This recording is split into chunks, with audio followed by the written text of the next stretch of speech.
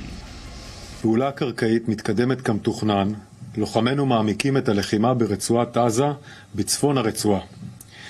באמצעות תכנון מקדים, מודיעין מדויק של אגף המודיעין ותקיפות משולבות ומתואמות.